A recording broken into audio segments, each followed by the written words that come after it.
Mesdames et messieurs, chers auditeurs de HDFM, bonjour et bienvenue dans cette édition spéciale consacrée à un sujet essentiel mais dont on parle hélas assez peu. L'insertion professionnelle des étudiants réfugiés, en particulier les bénéficiaires de la bourse DAFI. Dans un Mali qui se reconstruit et se projette vers l'avenir dans un contexte de crise, des dizaines de jeunes réfugiés poursuivent leurs études dans des conditions difficiles. Leur parcours est fait d'efforts, d'espoir, mais aussi malheureusement des difficultés. Complexité administrative, accès difficile au stage, reconnaissance parfois limitée des diplômes ou encore manque d'informations sur les dispositifs d'accompagnement, entre autres. Ce matin, nous ouvrons un espace de dialogue franc, constructif et orienté vers l'action. Autour de cette table, nous avons réuni des acteurs clés.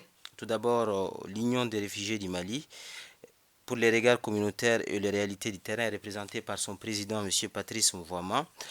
Ensuite, à ma gauche, l'Agence nationale pour la promotion de l'emploi, acteur institutionnel incontournable pour l'accès à l'emploi, représenté par l'expert conseiller emploi Talibi Konaté. Après, l'ONG AMSOD, structure d'appui et partenaire de mise en œuvre du programme DAFI, représenté par le chef de projet 1 Emelia Bakari Togola.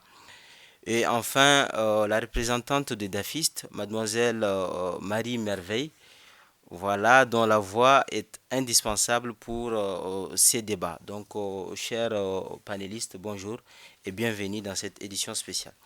Donc, pendant une heure, nous allons croiser les expériences, confronter les constats et surtout identifier des solutions immédiates et opératoires et des pistes de collaboration durables. Le but étant que chaque réfugié jeune formé puisse transformer sa compétence en opportunité, son diplôme en avenir et son parcours en réussite.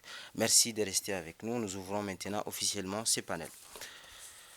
Un dernier point peut-être sur le déroulé du panel. Nous allons commencer par adresser des questions spécifiques à chacun de nos panélistes. Nous allons commencer par le président de l'IRM, poursuivre avec l'expert conseiller emploi de l'ANP, M. Talibi Konaté. Voilà. Ensuite, nous allons continuer avec les représentants de l'ONG AMSOD et enfin, nous allons finir avec la représentante des DAFistes. Donc, sans plus tarder, Monsieur Patrice, vous avez 5 minutes parce que le temps est important. Nous allons commencer par vous en vous adressant directement à la question suivante. Quels sont aujourd'hui les principaux obstacles administratifs et sociaux que rencontrent les DAFistes dans leur parcours d'insertion? Monsieur Patrice, à vous la parole. Grand journaliste, je commencerai par remercier Amsod avec ces studios qu'on a rénovés ici. Je pense qu'il y a des efforts qui sont d'être faits.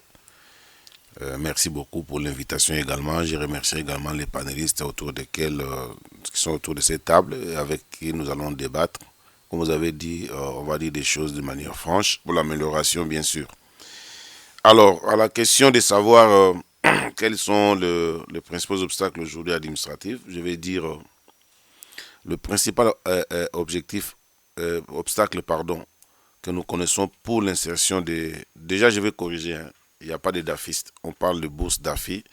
Le mot DAFiste, nous l'avons inventé ici, à Bamako, pour les identifier. Ça, c'est je vais corriger des choses. Donc, ils sont des bénéficiaires de bourse DAFI, mais nous, on les a appelés DAFistes et c'est parti comme ça. Ils ne sont vraiment pas des DAFistes, c'est un terme que vous n'allez trouver nulle part. Une précision pour nos auditeurs et pour tout le monde. Deuxième chose, je ne suis pas le président des réfugiés du Mali. Je suis le président des réfugiés au Mali. Quand je dis du Mali, ça veut dire les Maliens qui étaient partis, qui sont revenus. Nous avons quitté nos pays, nous sommes venus ici. Donc moi, je représente les 250 000 réfugiés qui ont des statuts reconnus au Mali et les 80 000 qui sont en attente d'inscription. Très bien, je peux continuer maintenant en disant que, oui, je peux dire maintenant que le principal obstacle pour nos enfants qui ont bénéficié du programme de bourse DAFI, c'est d'abord la méconnaissance de la loi, comme je l'ai toujours dit, la méconnaissance de la loi portant statut des réfugiés au Mali. La loi, comme je le dis toujours, la loi 88-040 de 1998, portant statut des réfugiés au Mali. Cette loi stipule dans ces articles que tous les réfugiés ont les mêmes droits que le Malien, sauf le droit de vote. Alors, beaucoup de structures et beaucoup de responsables ne connaissent pas cette loi. C'est une loi qui est méconnaissable par tout le monde. Donc, tant qu'on ne connaît pas cette loi-là, on traite les réfugiés comme un étranger et on les prive de ses droits. Ça, c'est sur le plan vraiment, ça, c'est le grand obstacle, hein. Je pense que l'expert qui est en face de moi, c'est sûr que lui connaît la loi. S'il ne connaît pas la loi, je vais lui transmettre la loi parce que c'est comme il s'occupe de l'insertion. On va dire, les réfugiés vont aller étudier. Quand ils viennent avec des diplômes, on dit allez dans vos pays. On ne peut pas vous insérer ici parce que nous, on a notre problème. Deuxième problème sur le plan administratif, c'est que euh, dans, dans les répertoires, je ne sais pas, moi, je n'ai pas souvenance, dans les répertoires des structures qui peuvent employer les jeunes, APEJ, ANPE, beaucoup de structures, je ne pense pas qu'il y a une prise en compte de ces jeunes-là dans l'inscription dans leur base de données. Nous avons mené des démarches à l'époque pour voir est-ce qu'ils sont recensés, est-ce qu'ils sont. Même quand ils vont déposer les dossiers, très souvent, ils ne sont pas enregistrés. Comme je l'ai dit, la base, ils ne connaissent pas la loi. Ils disent, mais ce sont des étrangers. Sur le plan administratif, c'est également un problème. Un autre obstacle, c'est que c'est la carte. Quand vous allez chercher du travail ou que vous voulez vous insérer, on vous demande la carte d'identité. Or, nous avons, nous, une carte d'identité des réfugiés qui n'est pas connue par beaucoup d'autorités et beaucoup de structures. Ce qui fait qu'on dit, ah, ça c'est quelle carte? Nous, on veut Nina ou bien on veut la carte d'identité de l'ancienne. Bon, comme on n'a pas la carte Nina, on n'a pas la carte d'identité, notre carte d'identité, c'est l'État malien qui nous donne ça. C'est vraiment une carte qui nous donne droit de rester au Mali, mais les gens ne connaissent pas. Ce n'est pas seulement les gens qui insèrent. Même dans les structures bancaires, quand vous allez avec ça, on vous complique, vous ne pouvez pas toucher votre argent. C'est quand ils ont besoin de vous pour l'inscription, pour ouverture de compte qu'ils acceptent ça. Mais quand ils viennent pour récupérer l'argent, dans toutes les caisses, on dit c'est pas possible, on ne connaît pas ça. Alors que la carte est signée par un général. Donc la différence, c'est quoi? La carte d'identité malienne est signée par un commissaire. C'est même pas un PO, c'est un PO des commissaires. Mais nous, notre carte est signée par le général, le ministre même de l'administration territoriale, parce que nous sommes gérés par lui. C'est déjà un autre problème majeur lorsqu'on va chercher de l'emploi et qu'on amène cette carte-là, on ne s'identifie pas comme résident au Mali. On n'a pas ces pouvoirs-là. Voilà ce que je disais, je pouvais dire par rapport sur les obstacles administratifs.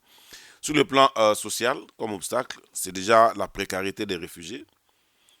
Ça, c'est un autre élément. Nos jeunes-là, ils sont vivent dans des situations précaires, ce qui fait que se déplacer même, c'est un problème. Or, aller s'inscrire, il faut des moyens, comme je l'ai toujours dit. Ils font des sacrifices. Parfois, ils vont à pied. Mais quand vous allez à pied deux, trois fois pour l'insertion que vous n'avez pas pris, vous êtes découragé. Vous ne partez pas. Les parents n'ont pas assez de moyens. Sur le plan social aussi, vous savez, je le prends avec pincette pour dire que les gens ont une philosophie ici pour trouver du travail. Il faut avoir un parrain. Donc, il faut avoir un tonton quelque part. Or, nous, nos enfants, là, ils n'ont pas de parrain dans les structures. Mais c'est Konaté qui est là. Nous, on les connaît aujourd'hui. Je pense que les enfants d'Afrique qui sont là vont prendre contact et sera leur parrain. Parce qu'on dit s'il n'y a pas quelqu'un qui peut te pistonner. En fait, c'est ça la réalité pratique. Si tu n'as pas quelqu'un pour te pistonner, c'est compliqué. Vous allez voir même nos partenaires, nos propres partenaires qui travaillent pour les enfants, pour les réfugiés, lorsqu'ils ont des postes, ils ne prennent pas les enfants réfugiés. Ils vont prendre ailleurs. C'est ce qui nous inquiète, quoi. Nous avons parmi les gens qui ont bénéficié de la bourse d'Afrique des journalistes. Mais la radio ici, par exemple, a engagé combien de jeunes réfugiés pour venir ici? Mais on recrute les autres, mais quand ils viennent, on ne peut pas. Donc, ça, c'est notre sur le plan social, c'est un peu ça. Ils n'ont pas de parrains, ils n'ont des parrains que moi, pour parler sur beaucoup de plateaux. Je suis même fatigué maintenant, je dois passer la main à quelqu'un d'autre. Parce que je me bats sur tous les fronts pour qu'on puisse les reconnaître. En tout cas, ça, c'est pas la prétention, je m'excuse de le dire comme ça. On se bat sur tous les plans, voir les ministres, les conseillers, tout et tout, mais rien ne bouge sur le plan social. Si moi je deviens ministre, je pourrais les tirer. Voilà en fait. Ok, merci beaucoup, Patrice, d'abord pour la précision des termes, parce que c'est important que nos auditeurs comprennent exactement de quoi on parle. Et merci aussi pour la qualité de l'intervention. Donc, nous allons continuer toujours avec vous. Si vous avez des exemples concrets des difficultés vécues, parce qu'on sait que c'est le lot quotidien des réfugiés. On est dépaysés, on n'a pas quelqu'un pour nous positionner, etc. Est-ce que vous pouvez partager avec nous, avec nos auditeurs, avec l'assistance aussi qui est avec nous, des exemples concrets de difficultés vécues par de jeunes réfugiés? D'accord, j'ai deux exemples concrets, mais je ne vais pas citer les structures pour question de prudence, de réserve, mais que les gens comprennent que quand je suis là, je suis responsable, j'assume ce que j'ai dit est vrai. Vous avez un Tchadien qui est même président de la communauté tchadienne des réfugiés, qui est arrivé ici, à qui nous avons offert la formation. Il a même été formé sur le plan technique. Après avoir été formé sur le plan académique, on l'a envoyé faire une formation technique avec le concours de GIZ, que c'est même Amsoud qui avait piloté le projet. Il a commencé à travailler il est performant. Mais au moment de les recruter, il amène la carte, comme je le dis, des réfugiés. L'entreprise dit, mais ça, on ne connaît pas. Bon, comme on ne connaissait pas, j'ai dit d'amener la loi. Parce que si on a la loi, quand on dit la loi, on connaît, c'est l'État malien qui donne. Ils disent qu'il ne peut pas refuser recruter un réfugié. Parce que le lendemain, son pays va être bien, il va repartir. Ou bien comme c'est un réfugié, on ne sait pas qu'est-ce qu'il a fait là-bas. On a déjà des appréhensions sur les réfugiés. Qu'est-ce qu'il a fait fuir, on ne sait pas. On dit, ah, on ne sait pas pourquoi tu as fait ton pays. On va te recruter ici, toi, on va te donner du matériel pour aller installer dans les maisons des gens. Tu vas là au Burkina Faso. Donc voilà, premier cas, ça c'est un cas concret. Je peux vous donner le nom des réfugiés, mais je pense que ça ne vaut pas la peine. Faites foi qu'on fait ce que j'ai dit. Deuxième cas que je vais donner de manière concrète, c'est que ça m'a fait mal. Un réfugié qui est parti sous la recommandation de la CNCR. Pour les auditeurs, la CNCR, c'est la commission chargée, la commission nationale chargée des réfugiés. En fait, c'est par là que les réfugiés entrent pour avoir les statuts. C'est la cellule technique du ministère de l'administration territoriale qui reçoit les réfugiés et qui mène le processus pour l'État et afin que le ministre puisse donner les statuts. Donc, c'est un jeune qui a été même recommandé par la CNCR. Donc, ça veut dire que ça a dépassé notre entendement, quoi. Moi, je suis président, on peut me refuser parce que je suis réfugié moi-même.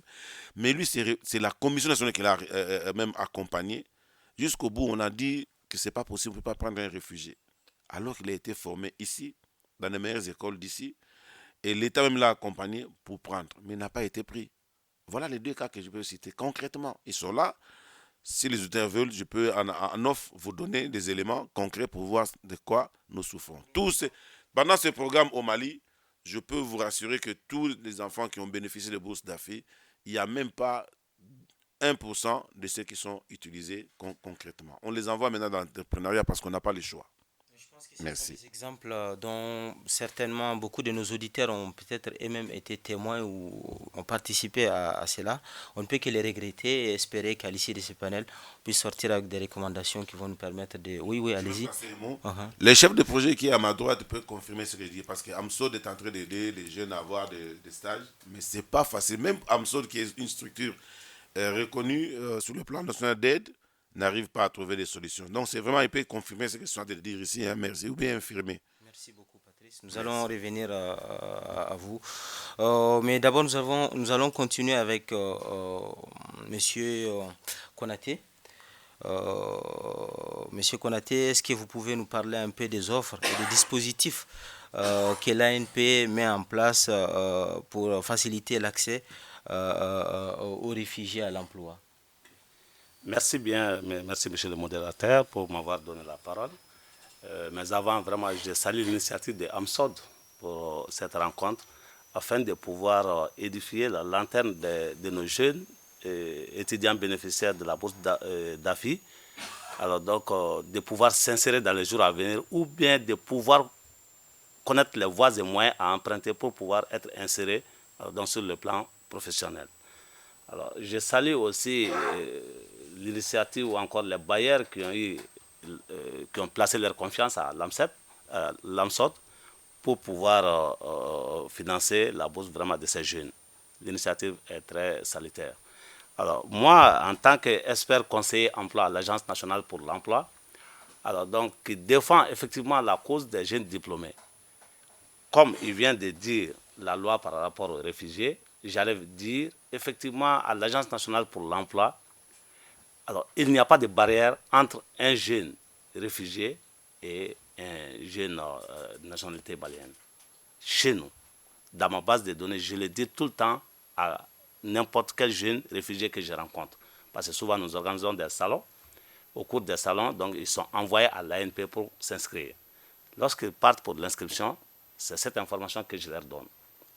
Alors, parce qu'au Mali, il faut comprendre aussi qu'il y a ce qu'on appelle le concours d'entrée à la fonction publique, les fonctionnaires, dont ce recrutement est confié à la Direction nationale des concours, mais l'Agence nationale pour l'emploi couvre tout le reste du marché du travail.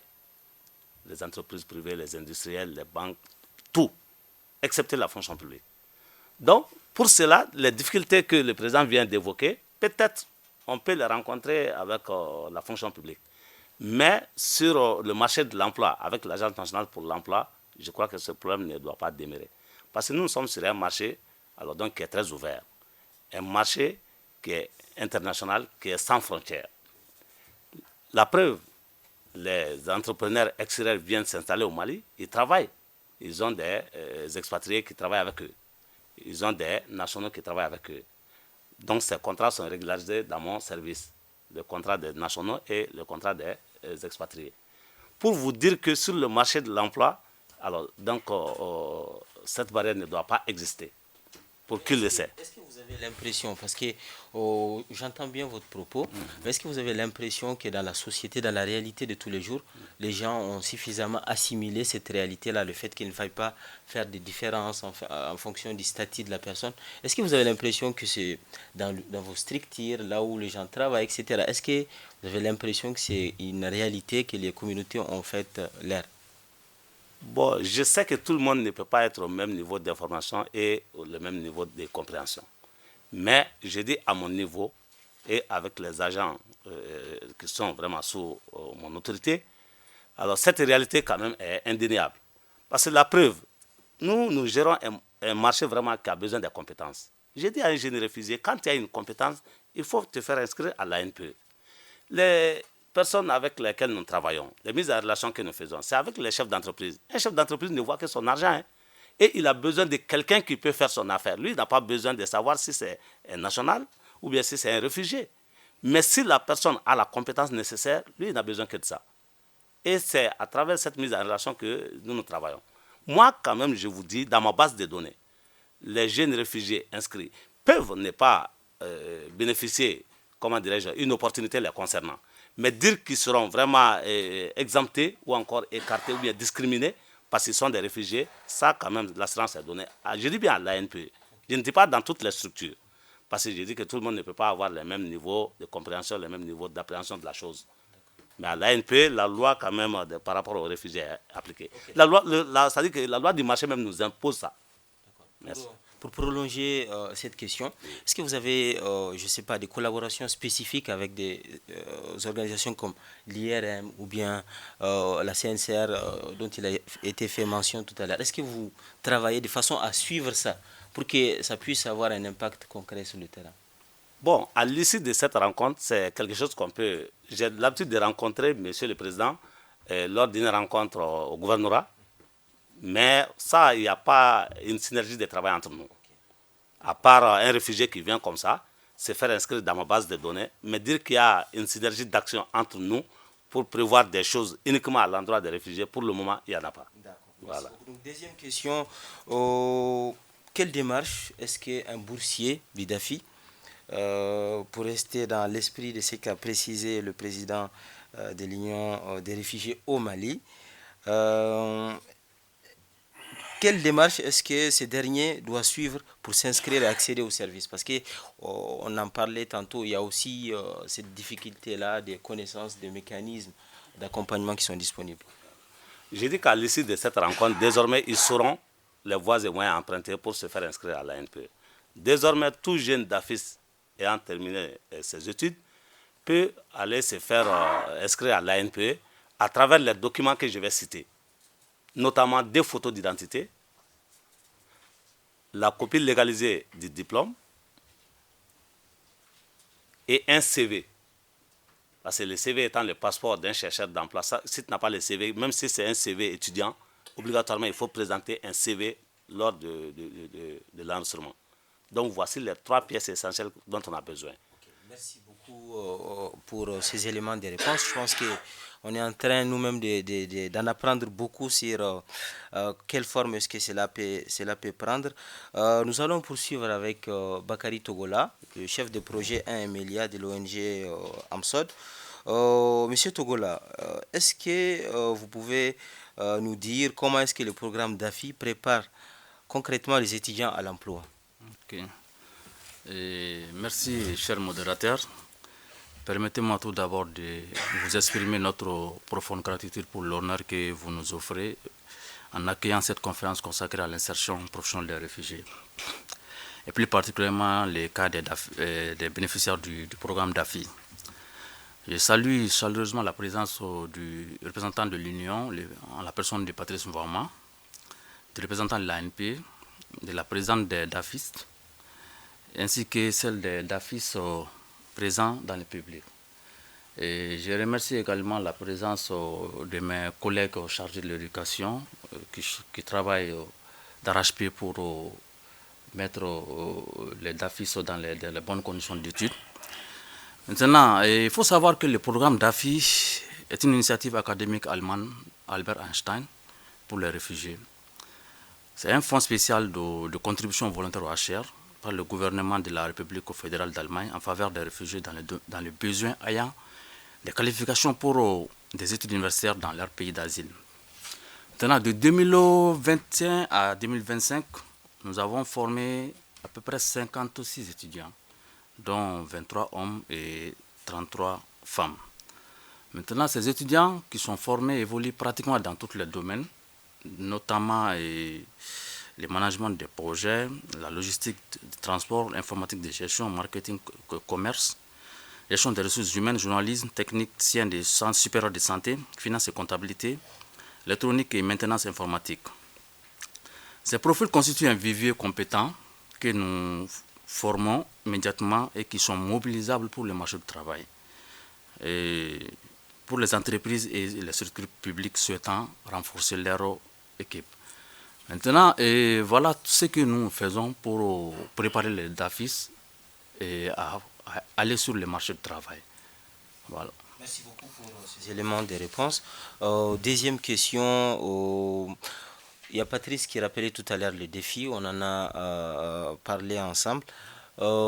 Quelles sont les actions immédiates et concrètes que AMSOD peut poser pour faciliter, pourquoi pas, la compréhension du mécanisme, favoriser la synergie d'action entre tous les acteurs, etc. Qu'est-ce qui peut être fait de façon concrète et rapide?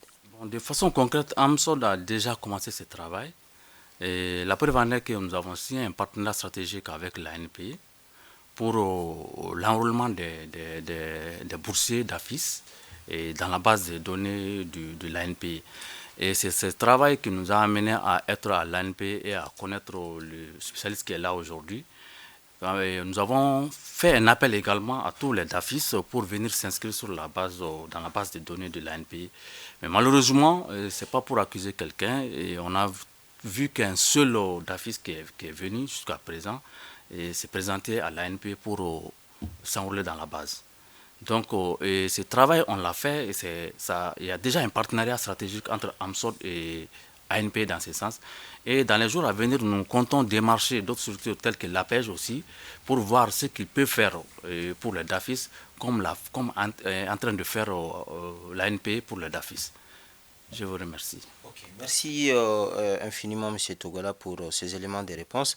Avant de continuer avec la représentante de DAFIST, même si le mot est impropre, on nous l'a rappelé, je voudrais signifier à nos auditeurs qui nous écoutent que nous sommes dans les studios avec un certain nombre d'étudiants DAFIST qui, à l'issue des interventions de nos différents panélistes, auront l'occasion de leur poser des questions pour plus d'éclairage. Donc, Mademoiselle Merveille, quelles sont les barrières, les obstacles concrets que vous rencontrez dans vos recherches d'emploi ou de stage, vous ou bien un de vôtres? Merci, monsieur le présentateur. Merci aussi aux panélistes ici présents. Et surtout, merci à AMSOD pour l'initiative. Parce qu'il y a une adage qui dit « Tout ce qui est fait pour vous, derrière vous est fait contre vous ». Donc, le plaisir est pour moi aujourd'hui de venir représenter mes compatriotes DAFIST. Tout d'abord, le programme DAFIST donne un accès réel à l'enseignement supérieur. Il permet de développer des compétences, de participer à l'économie locale et de devenir autonome. Le DAFIST peut envisager un avenir professionnel. Mais malheureusement, nous rencontrons plusieurs obstacles sur notre insertion professionnelle. Le premier que l'on peut citer, c'est tout simplement le fait d'être réfugié. Le concept du statut de réfugié étant méconnu, ça fait qu'il y a beaucoup de préjugés, beaucoup d'appréhensions et cela nous complique vraiment la tâche au niveau de nos démarches d'emploi et de stage. Le deuxième obstacle que l'on peut citer concerne l'application des tests. Au Mali, comme il a été dit par le président, il y a un texte qui régit la loi des réfugiés qui donne à tout réfugié le même droit que les Maliens, sauf le droit de vote.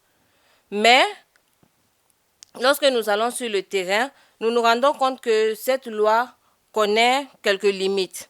Par exemple, comme l'on prend l'exemple de la fonction publique, qui, pour passer le concours, exige d'abord d'être de nationalité malienne, et cela exclut d'office les réfugiés, alors que nous avons une loi qui nous encadre légalement dans ce sens-là.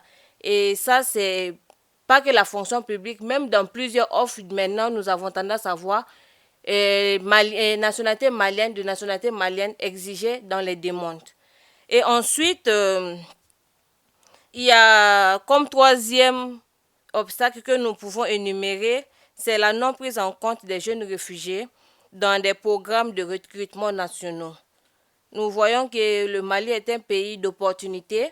Il y a beaucoup de panels, beaucoup d'opportunités qui vont dans ce sens, dans le sens de l'emploi, mais qui malheureusement ne sont pas, où malheureusement les enfants réfugiés diplômés, surtout d'AFIS, ne sont pas pris en compte dans les programmes d'insertion, dans les initiatives des jeunes, dans les programmes d'insertion publique ou même dans certaines opportunités privées. Il n'y a pas un mécanisme de sélection des enfants réfugiés.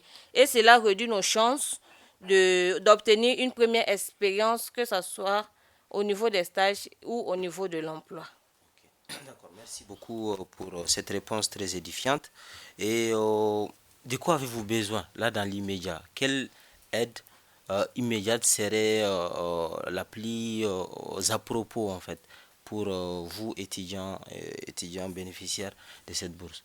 Et dans l'immédiat, premièrement, nous aurons besoin de la vulgarisation du test.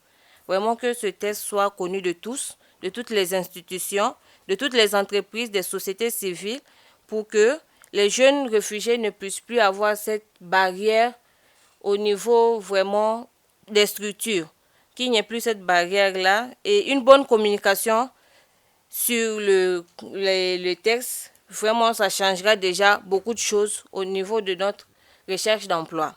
En deuxièmement, nous pouvons citer l'engagement des partenaires d'emploi. Et nous aurons vraiment besoin que les structures publiques, les entreprises privées, les ONG, les agences de développement, de stages, de formation pratique et des opportunités cibles, offrent des opportunités ciblées pour des jeunes réfugiés, surtout pour les jeunes d'AFIS que je représente aujourd'hui. Et enfin, une des choses que l'on peut citer aussi, c'est la création d'un mécanisme concret. Par exemple, une base de données regroupant les profils des jeunes diplômés d'AFIS et afin de faciliter leur insertion professionnelle. D'accord, merci infiniment. C'est vraiment très édifiant tout ce que vous êtes en train de nous dire là. Mais avant de continuer avec l'autre série de questions, est-ce que vous pouvez donner un aperçu à nos auditeurs de nationalités qu'on peut retrouver parmi vous? Dans les profils de nationalités qu'on peut retrouver parmi les DAFIS, il y en a tellement. Nous avons des Centrafricains, des Congolais, des Mauritaniens, des Burkinabés. Malheureusement ou heureusement, la Côte d'Ivoire, on avait des DAFIS ivoiriens qui, avec la retraite des Ivoiriens dans les réfugiés, qui eux sont partis. Mais on avait aussi des Ivoiriens comme DAFIS dans la base de données. Merci beaucoup pour cette question. Donc nous allons continuer directement avec la deuxième série. Donc ces trois questions que je m'en vais vous poser sont adressées à tout le monde. La personne qui souhaite intervenir nous fait juste un petit signe et puis elle pourra intervenir. Tout d'abord, en guise peut-être de récap de tout ce qui vient d'être dit pour en sortir avec une synthèse, quelles sont les barrières institutionnelles qui freinent la reconnaissance des diplômes des réfugiés et comment les lever rapidement? Là, on va tomber directement dans les recommandations. On va commencer peut-être par voilà, l'ANP. Oui, allez-y, monsieur Konaté. Merci bien, monsieur le modérateur.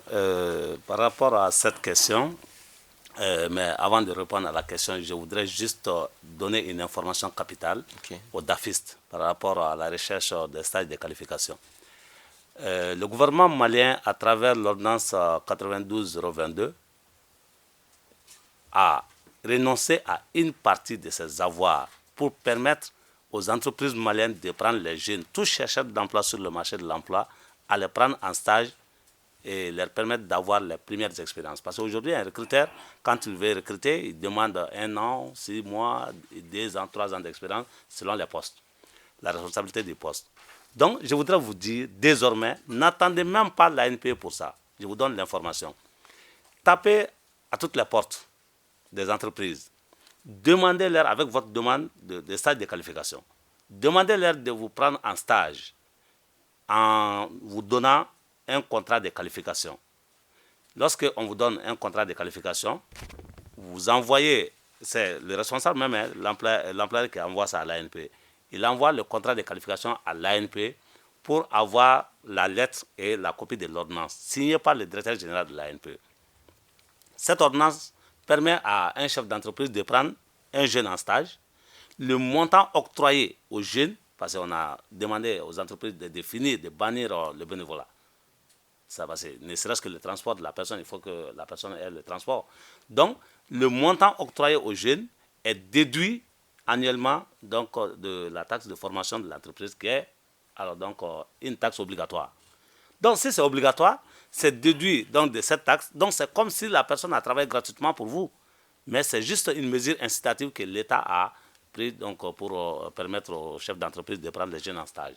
Donc, quand vous partez à l'ANP, on vous explique ça. Mais vous-même, quand vous avez, déjà que vous avez l'information, tapez à toutes les portes. Si la personne ne connaît pas la loi, donc désormais, mettez ma personne en contact avec l'entreprise. Je vais l'expliquer.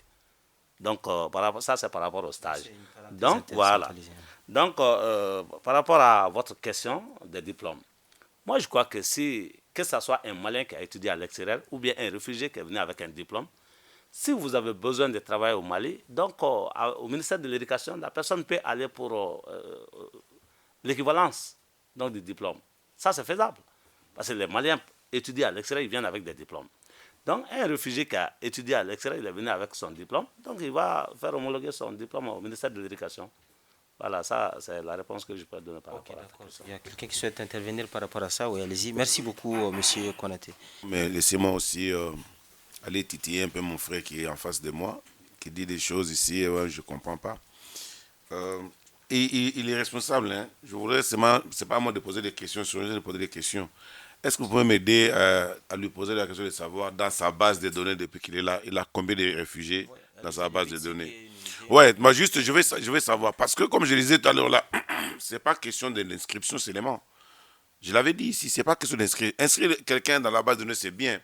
Mais c'est question de voir les opportunités quand ça arrive, comment on gère les opportunités. En fait, c'est là notre difficulté.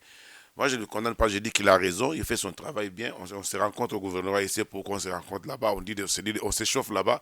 Même avec la directrice, on se voit là-bas. J'ai titillé tout le monde, je l'avais dit. C'est déjà important. Mais l'important ici, comme je veux souligner, ce n'est pas seulement d'inscrire quelqu'un, mais de voir comment on peut l'offrir aussi des opportunités. Deuxièmement, sur le stage de qualification. Je ne sais pas, moi, j'avais eu à travailler avec la PEJ, c'est pas l'NP, la PEJ à l'époque, sur le stage de qualification. Ou, à l'époque, c'était comment? Tu vas chercher le travail, le stage. Si on te prend, l'État paye 6 mois, l'entreprise paye 6 mois. Ça faisait une année. Je ne sais pas si ça a évolué ou pas. Je ne connais pas pour la NPE. Je pense que ça n'a pas évolué dans ces conditions-là. Mais le vrai problème, c'est quoi? C'est que ce qu'on vient de dire, la représentante de DAFIS, le problème, c'est quoi? C'est que pour aller, même, quand il dit aller taper dans toutes les portes, c'est de toutes les portes là où, quand on arrive, on dit je suis réfugié, seulement c'est fini, c'est bloqué. C'est là le problème. On va les taper partout. Ces gens de gens qui se débrouillent, ils tapent partout. Je vais le dire ici, parce que les auditeurs m'excusent. Moi, j'ai des relations où je tape des portes. Mais quand j'envoie, on me dit, ah, mais Patrice, vous savez, peut-être que ça n'a pas résolu le président des réfugiés. J'envoie un peu, on me dit, tu nous as envoyé un réfugié. Je dis, mais oui, ce sont mes enfants. Ils disent, mais vous savez qu'ils sont des réfugiés. C'est là le problème. Donc, le mécanisme, ce n'est pas d'aller frapper, mais que l'ANP facilite déjà en amont que si un réfugié vient frapper, prenez parce qu'il y a la loi. C'est pas l'NP, c'est l'État. L'État, comme il a dit, de vulgariser un peu la loi là. Il faut qu'on se comprenne. Aller vers la sensibilisation, Très c'est bien. très bien noté. Maintenant, je vais tomber sur votre question principale. Vous avez dit les barrières pour les diplômes. En réalité, moi, je vais être clair. Il n'y a pas de barrière pour les diplômes. Le diplôme ne pose pas de barrière. Parce que dès que vous avez un diplôme, il a dit, si c'est un diplôme étranger, vous allez au ministère, on va faire l'équivalence, tu vas travailler. Surtout que nos enfants qui sont là avec vous, que vous voyez ici, qu'on appelle les dafistes, à Bizuma d'ailleurs, et tous ils ont étudié au Mali. La majeure partie. En tout cas, la génération, c'est au Mali. Donc, ils ont des diplômes maliens, dans des écoles reconnues. Nous n'envoyons pas les enfants dans n'importe quelle école. Hein. On demande des critères. Est-ce que la filière est reconnue? Est-ce qu'il y a homologation des diplômes? Est-ce que l'école est... Tout un processus derrière. C'est Amsoud qui accompagne. Donc, je disais tout à l'heure, il n'y a pas de barrière par rapport au diplôme. Barrière, c'est par rapport à l'accès ou à l'entrée et l'acceptation de la personne même dans les services. Voilà. Je pense que ça permet aussi de répondre à la deuxième question. Donc, oui, allez-y Togola, allez-y. Je pense que, comme l'a dit le président, il n'y a pas de barrière. Seulement, il y a un déficit de communication et de compréhension des gens par rapport au statut des réfugiés. Sinon, les diplômes obtenus par les boursiers d'AFI sont tous de nos universités, d'ailleurs les meilleures universités maliennes. Et je pense qu'il faudrait avoir une politique de vulgarisation de cette information, que les entreprises aient ces informations-là pour pouvoir accepter les étudiants d'AFI dans leurs entreprises. Merci beaucoup, Monsieur Togola. Je vais vous poser une dernière question et ensuite on va donner la parole aux dafistes qui souhaitent poser des questions. Dafistes, hein, on ne lâche pas les mots, voilà, on va s'y faire, on va y arriver. Quel partenariat public-privé? Plus généralement, quel partenariat entre le structure qui œuvre dans le même but, parce que c'est ce qu'on est en train de constater. Le déficit de communication fait que même quand vous visez les mêmes objectifs, vous n'êtes pas dans la synergie d'action. Donc, quel partenariat pensez-vous qu'on devrait développer entre peut-être d'une part l'IRM et l'ANP, entre les organisations, etc., pour que nous soyons dans une véritable synergie d'action qui puisse donner des fruits? Ok, merci beaucoup. Je vais enchaîner avec votre question, mais en rappelant ici que je viens d'apprendre ici qu'il y a un partenariat qui est... Nous, on a ces déficits de communication, et c'est le chef de projet qui vient de le dire. On a des bribes d'informations là-dessus. Mais si déjà les partenaires AMSOD qui appuient les réfugiés parlent avec la NPE, je pense que c'est déjà un partenariat qui peut aller. Il faut renforcer ces éléments, mais avec l'Union des réfugiés au Mali.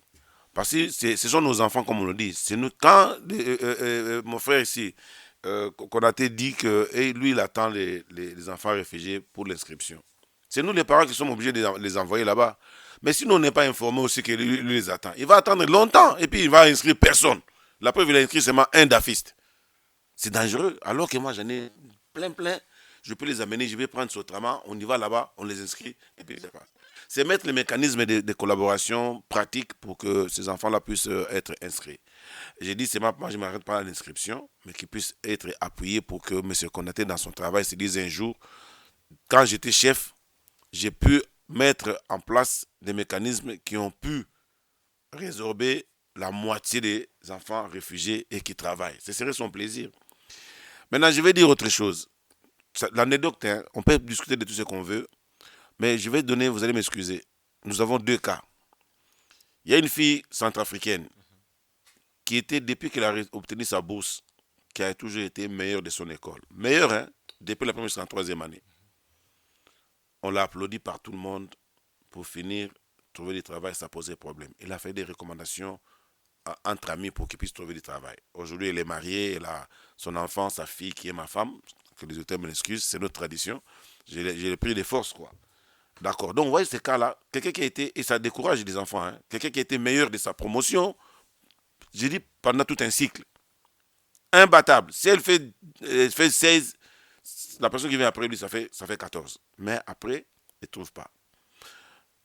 Nous avons également, et ça c'est aussi pour des autres partenaires, nous avons également une fille qui a été, bon, on va le dire comme ça, à l'époque, il était encore major de sa promotion. Il a fait une forte note de 18 sur 20 en soutenance.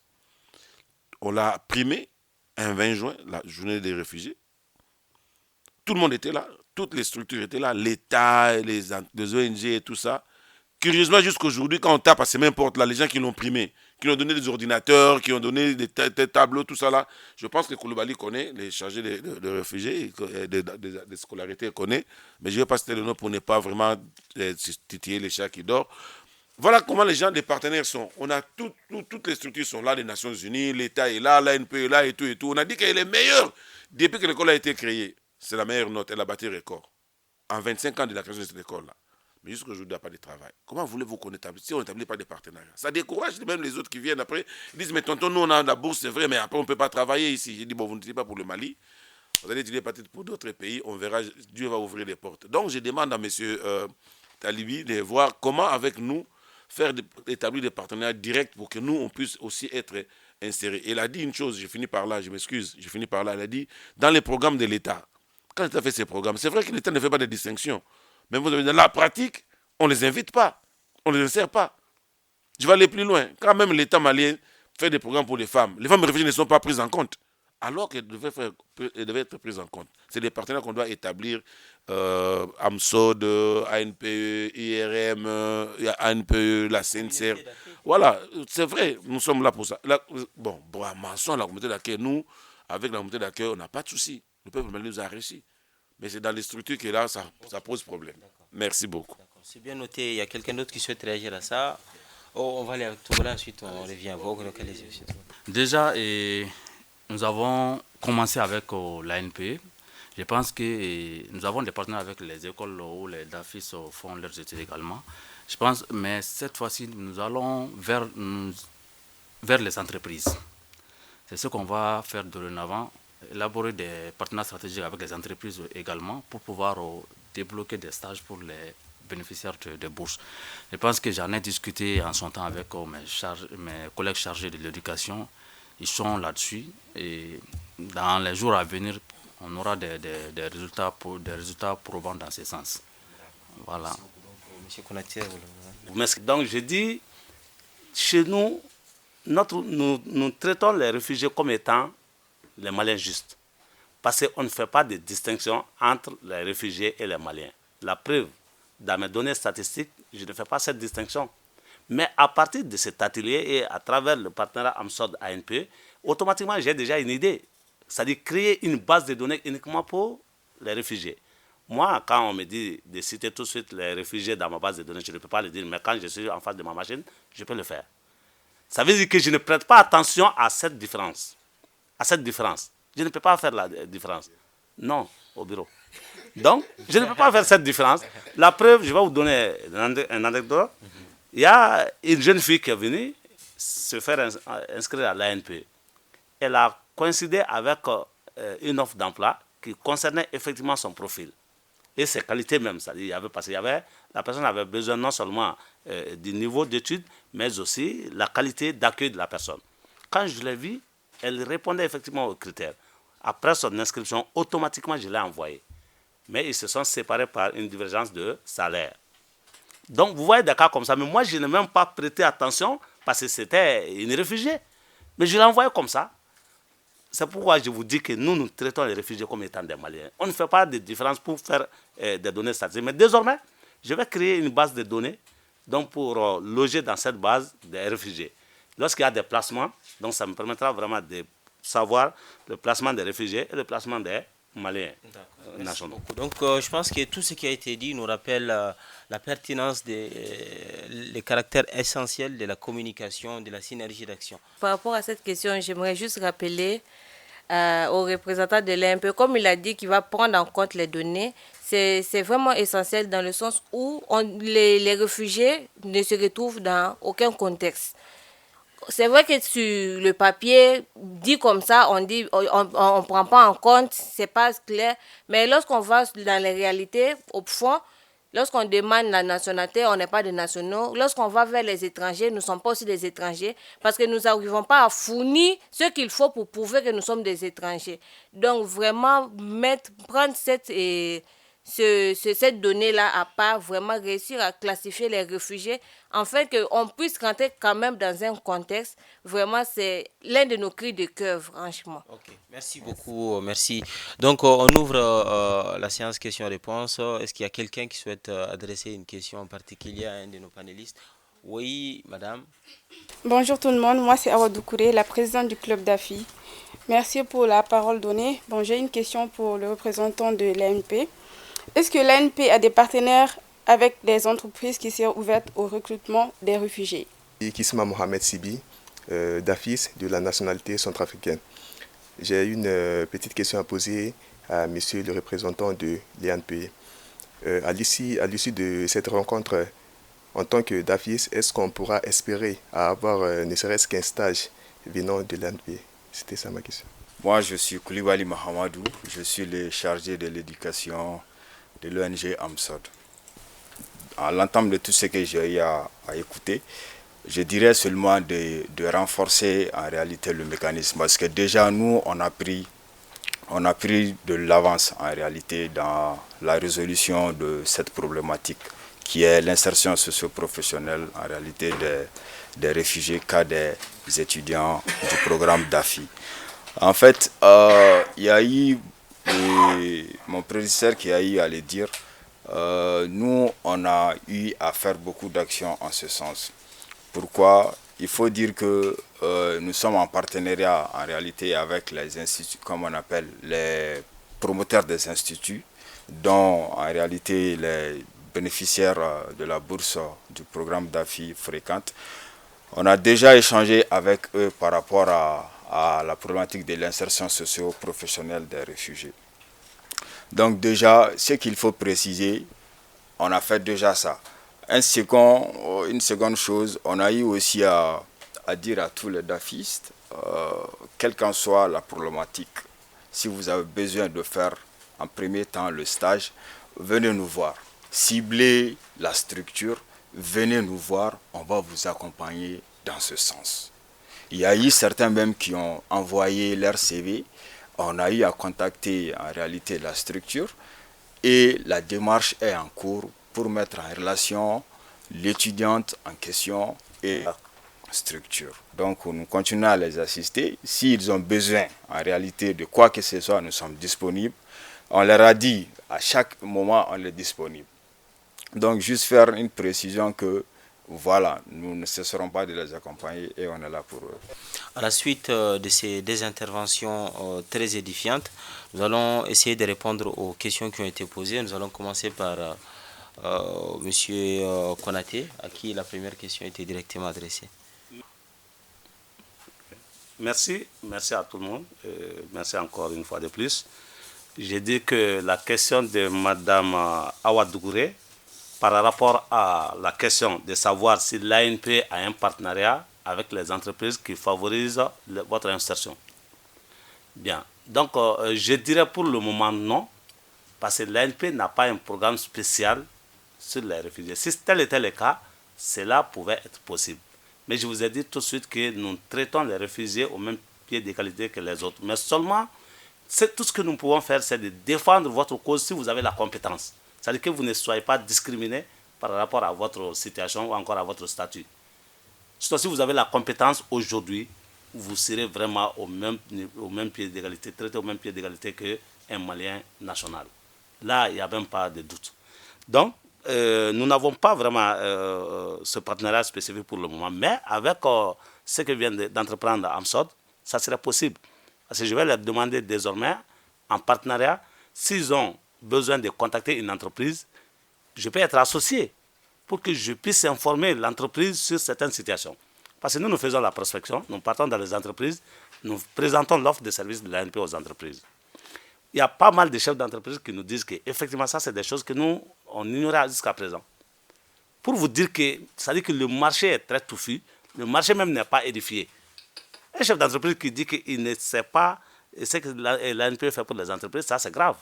Donc, pour vous dire que c'est une action que vous allez entreprendre, moi, je vais me mettre à votre disposition pour vous accompagner dans ce sens. Et par rapport, comment dirais-je, à la question de Kisima Mohamed Sibi, est-ce possible d'avoir un stage? Je dirais oui, mais ce n'est pas quelque chose qu'on peut vous dire, on va le faire alors, donc, tout de suite, ou bien on va le faire demain, dans un mois, ce n'est pas possible. C'est un marché. Nous sommes démarchés aussi par les chefs d'entreprise. C'est des opportunités que nous attendons. Sinon, on ne crée pas. Un chef d'entreprise qui vient, il peut dire que j'ai besoin d'un jeune, je le prends en stage 1 mois, 2 mois, avant de le recruter. Ça, c'est possible. Donc, toujours à travers notre base de données, c'est des propositions, des mises en relation que nous faisons avec eux. Donc, désormais, je vous ai expliqué tout de suite la loi 92-020 et son ordonnance 92-022. Donc, désormais, vous pouvez exploiter cette situation en me mettant en copie pour pouvoir vous défendre. Sinon, ce que le président a dit, ça, c'est le cas appel 6 mois, appel 6 mois et entreprise. Mais, ça dit que le cas, l'ordonnance est plus avantageux. Parce que l'ordonnance, c'est à 100%. On déduit quelque chose de ton impôt. Si le montant annuel fait 1 200 000, en raison de 100 000 francs par mois, mais c'est déduit de ton impôt annuel. Mais c'est comme si la personne a travaillé gratuitement. Donc moi, je dirais que le cas ANP est plus avantageux. Mais les chefs d'entreprise me disent qu'effectivement, ils ne connaissent pas cette loi. Or, c'est dans le code. Voilà. Donc, il y a aussi... oui, c'était des questions. Voilà. Donc, je pense qu'on arrive un peu au terme de ce panel. Qui était très enrichissant parce que nous avons appris beaucoup de choses. Et d'abord, nous avons pu constater à travers leurs interventions la qualification, la compétence des DAFistes, hein. Et au-delà de ça aussi, à travers les interventions des différents panélistes, combien les DAFistes peuvent être compétents, mais que sur le marché du travail, ça reste quand même compliqué. Et nous avons l'ONG AMSOD qui a réitéré sa disponibilité à les accompagner. Donc, mademoiselle, n'hésitez pas à aller vers l'ONG AMSOD pour vous accompagner dans tous les processus, quel que soit ce que vous entreprenez de faire en lien avec la recherche d'emploi à l'issue de votre formation. Donc, nous avons aussi l'IRM qui... on vous a promis au tout début un débat franc, riche. Je pense que nous avons tenu notre promesse. Les interventions étaient vraiment franches et très riches et très riches. Donc, on ne peut que le remercier. Remercier le président de l'Union des réfugiés au Mali, monsieur Patrice Mvouama. Remercier le chef de projet 1 milliard de l'ONG AMSOD, monsieur Bakary Togola. Remercier l'expert conseiller emploi de l'ANP, M. Talibi Konaté, et enfin remercier mademoiselle Marie Merveille, voilà, qui aussi nous a accompagnés tout au long de ce panel avec des interventions riches et édifiantes. Nous remercions également l'aimable assistance qui nous a accompagnés jusqu'au bout de ce panel. Nous remercions nos auditeurs qui nous ont suivis du début jusqu'à la fin et nous espérons que les recommandations qui ont été formulées dans ce panel ne vont pas prendre poussière dans les tiroirs, mais seront accompagnées de fait parce que c'est aussi et fort heureusement pour nous des recommandations qui sont très pratiques. Voilà, ça va des activités de sensibilisation aux activités de vulgarisation en passant par l'accompagnement de nos frères et sœurs réfugiés pour qu'ils puissent être dans le confort et puissent accéder à l'emploi au même titre que les autres. Donc merci à tous et nous espérons vous retrouver très bientôt pour une édition de ces genres qui va nous permettre de comprendre les enjeux qui sont liés aux défis et aux difficultés que rencontrent les réfugiés dans leur quotidien.